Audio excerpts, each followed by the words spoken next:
looking at the second question on that handout, says a random sample of statistics students were asked to estimate the total number of hours they spend watching television in an average week. So the responses are recorded below. Use the sample data to construct 98% confidence interval for the mean number of hours statistics students will spend watching television in 1 week, provided that the population is normally distributed. All right, so 98% confidence interval, okay, for the mean. So when we're looking at our flow chart, okay, to make our decision about what we're dealing with here, we are going down this branch right here, going to means, okay. Now it says if n is greater or equal to 30, do I have more than or equal to 30 pieces of data represented in this example? No, okay. They don't tell me how many I'm using or what my sample is. They tell me what the raw data is, okay. So somebody watched 0 hours, somebody watched 3, 1, okay. So there's 15 pieces of raw data. So we had to say no here, okay. If we said yes, if we were above 30, then it doesn't matter whether our population was normally distributed. The central limit theorem would kick in, and it would say that because you have enough pieces of data, then those sample means would be normally distributed, okay? But since we say no, then they have to tell us in the problem that our population is normally distributed. Do they do that? Last statement says the population is normally distributed, okay? If we did not know that, we would... assuming normality is not a good thing to do. So if you did not know that, you would assume that they were not normal, and that would take you down this branch to this red stuff, which we have not talked about yet. Okay. So normally distributed, which is yes. So that gets us again to the overall question that we're really interested in, and it is: do you know the standard deviation for the population? Do you know sigma? And in this question, do they at any time tell me what the standard deviation of the population is? No. So I don't know that. So if I don't know that, it tells us to use the t-distribution, right? So I'm going to go t-distribution here. Huh? Good. Oh, well, we wrote it. So what we're looking for here then is the t-distribution provides a margin of error that is found by taking the t-score of alpha sub 2, okay? Or sometimes you might see that written as t sub c, okay? And we'll talk about different ways that might be expressed. And then it's times s over root n. What does s represent? Good. The sample standard deviation, okay? So in doing this stuff, we need a lot of information from this raw data. So we need to process a lot of this information here as we move on.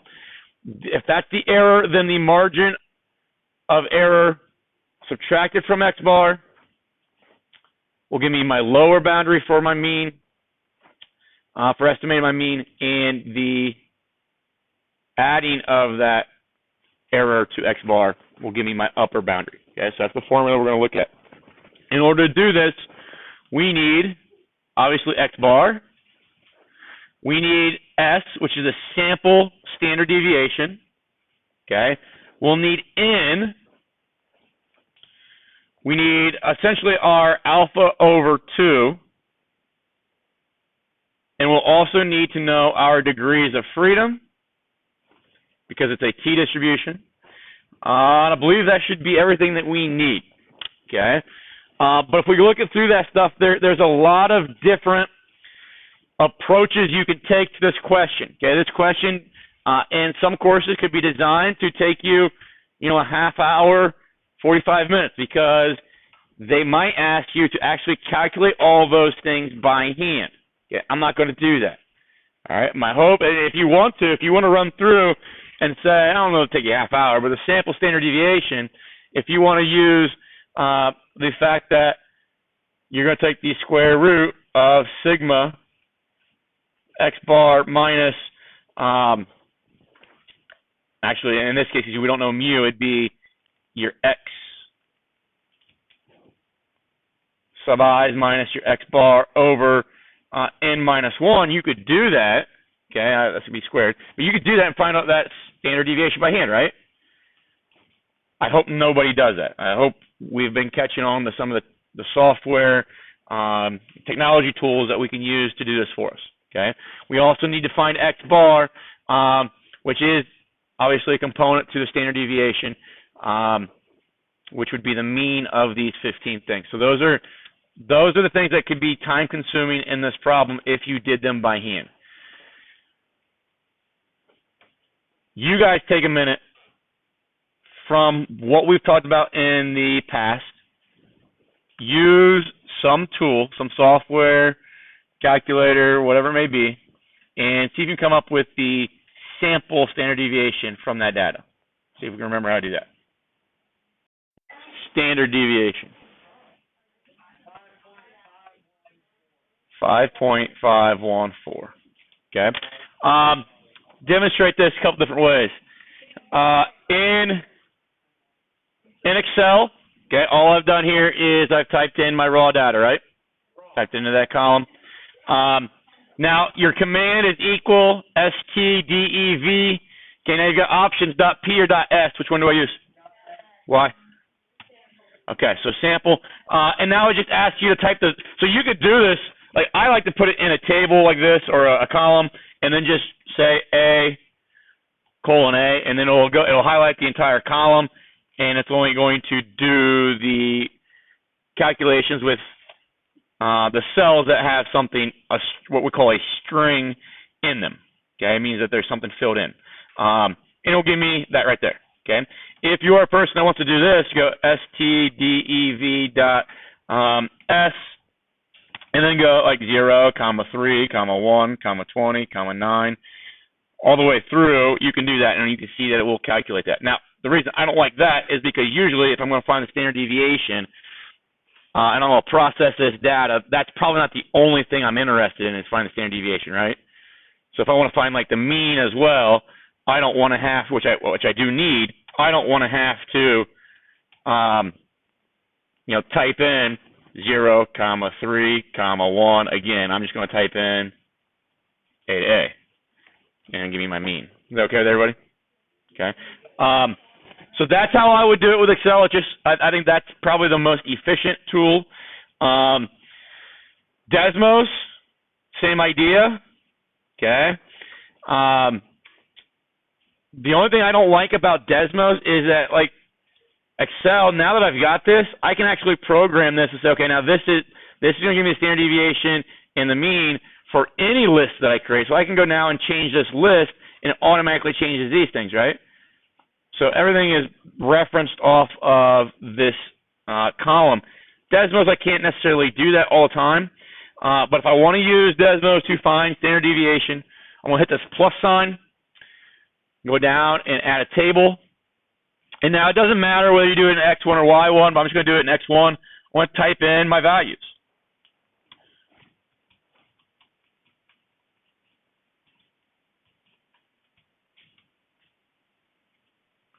Okay, so I type in my 15 values, and now I'm going to go to the next box here, okay, the next thing that I can actually do some work in. And now, if you don't know the command, you can actually hit the keyboard, go over to where it says functions, you're going to go to stats, and now you have an option, stdev or stdevp.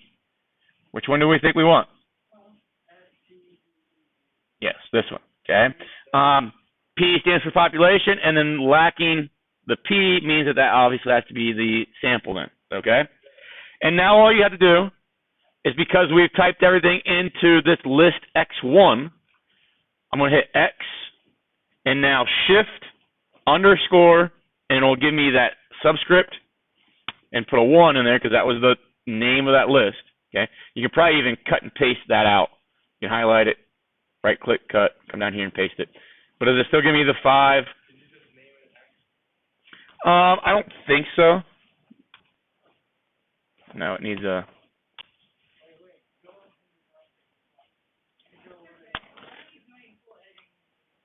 Okay, so I can name it A. So then, yeah, I can do it that way.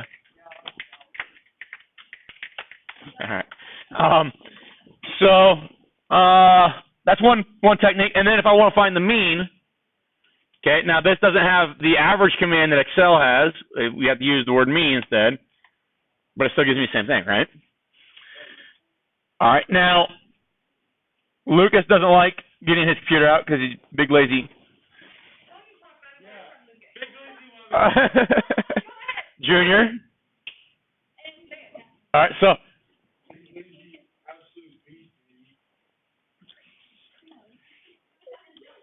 we can do the same thing on a calculator. So here, this is more involved, I think, but because of the functions, they're hidden. I'm going to go to stat, hit the stat key, and I'm going to hit edit. First option. You've done this maybe in a science course. Yes, use like scatter plots, stuff like that in science, lines of best fit, that kind of stuff. So I'm going to fill in my data into L1. Okay, so I've already done that. So once you fill that data in, you're then going to hit second quit. Then you're going to hit the stat key again. Go over to the calc options. And we want one variable statistics, which is the first option there. So I'll hit enter. Okay. Now it asks us for which list we want. So we want L1. Okay. The next option, which says frequency list, that would be like if I had more than, like if we developed a frequency table and said like the number 5 showed up 4 times, then we could make L2 show that frequency. Does that make sense? So like if I was, let's go back to stat edit. So if I had multiple people watch 0 hours, maybe we had 3 people watch 0 hours, maybe we had 2 people watch 5 hours, maybe 10 people watched 14 hours, that kind of thing, I could then tell the calculator to, instead of having to type in 14 10 different times, instead of typing in 5 twice and 0 3 times, I could create a frequency distribution table essentially, and then tell the calculator how to correlate them. Does that make sense? Okay. Not wanting to do that here though, so we'll do that. Okay. So again, going back to stat, calc, 1 var, list L sub 1, go down to calculate. Okay. Say again.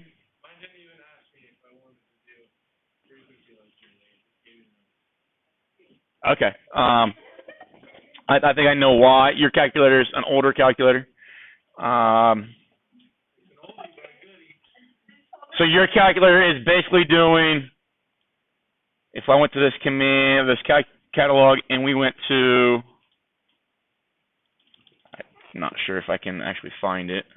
It might be very slow.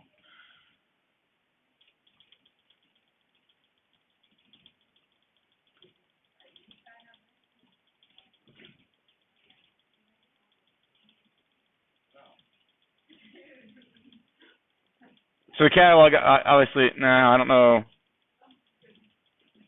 how far, even where it's going to be. It wasn't with Z's. Maybe it's not, and maybe I can't find that in the catalog. But basically what I was looking for is somewhere I should be able to find that listed in my calculator. Does that make sense? In my catalog?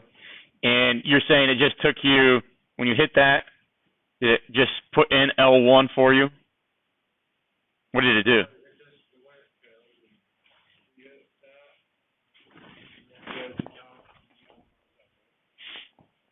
Yep. Oh, it just automatically went to the, okay. So his calculator essentially doesn't let him do the frequency list if that was of need for us. But here, it gives us X bar, sample mean. Now these are the components that we would use in finding the standard deviation by hand. Okay, so I'm not really worried about those right now. S sub X and sigma sub X, okay? This is the sample standard deviation. This is the population standard deviation. Does that make sense? So this would be assuming that that 15 was our population. The real difference between these is the n-1 that when we do division of our standard deviation formula. N is 15. This even gives you the 5-number summary that we've used in the past to make box and whisker plots. Okay, but that is an option for you if you would maybe prefer to use the TIA 384. So X bar we said was 6.133 from that. Repeating, N is 15. What is our degree of freedom then? 14. Okay. Remember that those two things relate to each other by n-1. Now, alpha over 2. So you're going to see sometimes your different textbooks, different authors will say T sub C or T sub alpha over 2. T sub C, for our particular problem, would T sub 0.98. Okay, because that's the confidence level. I prefer viewing it this way, 0.01, because that's alpha over 2. Okay, remember alpha is the complement of your confidence level. So confidence level is 0.98. Alpha then is 1 minus that, it's 0.02. And obviously alpha over 2 then is half that, 0.01. Okay?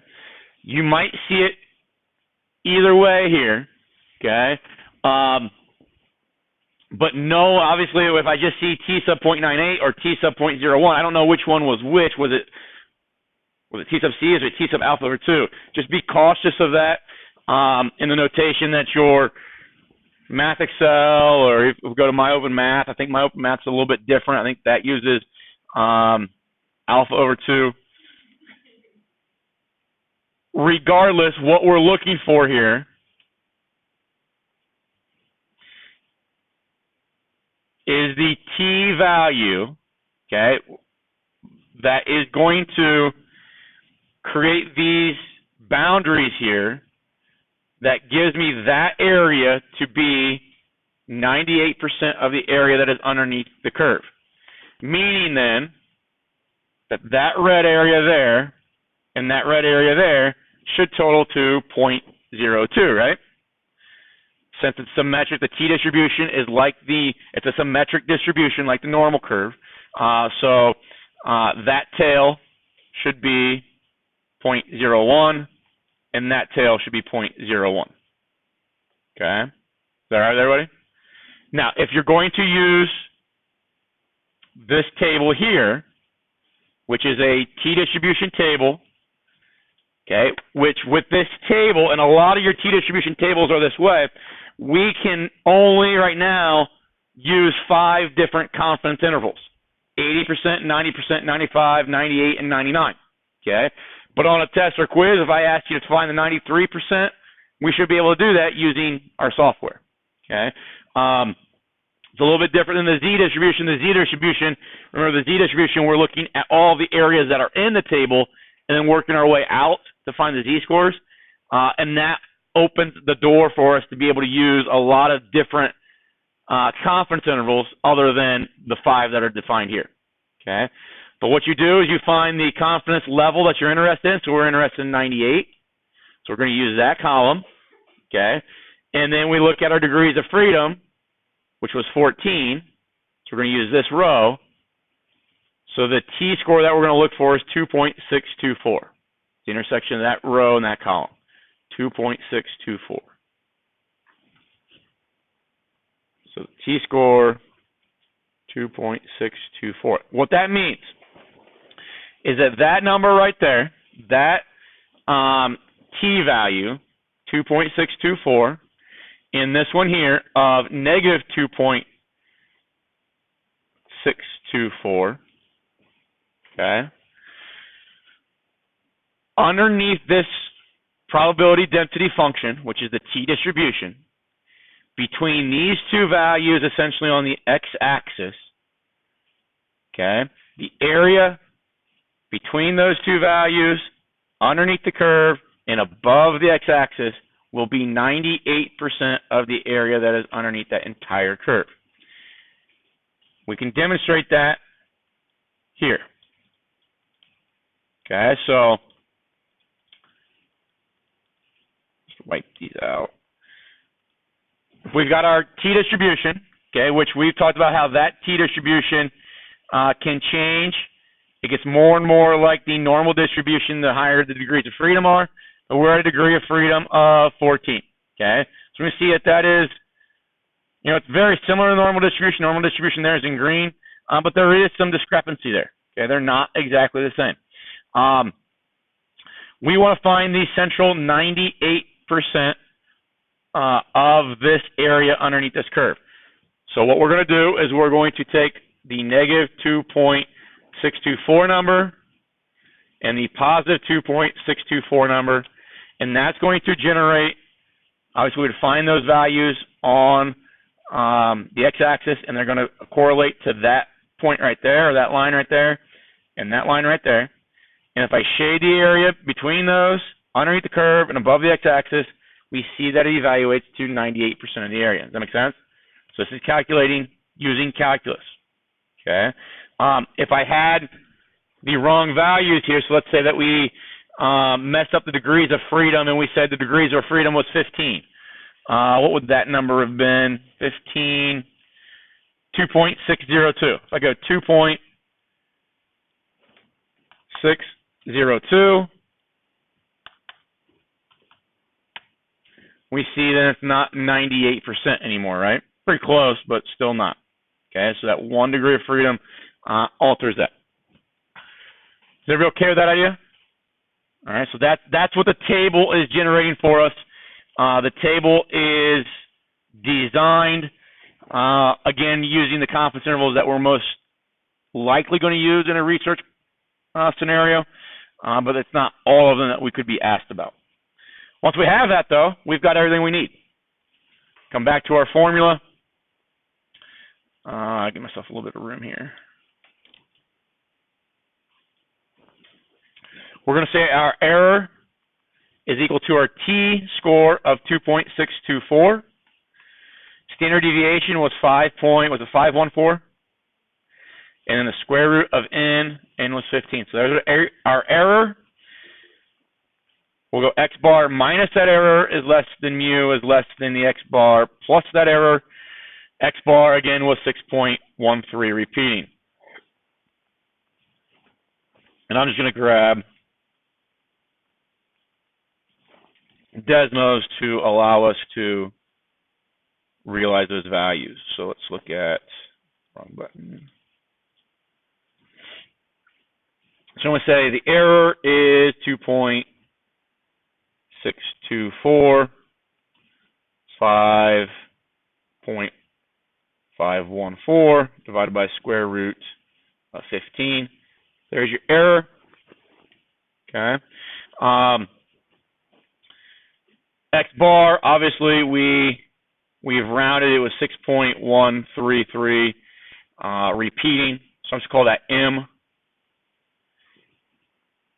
It won't let me call it X because once I call it X, it then starts to graph it in Desmos.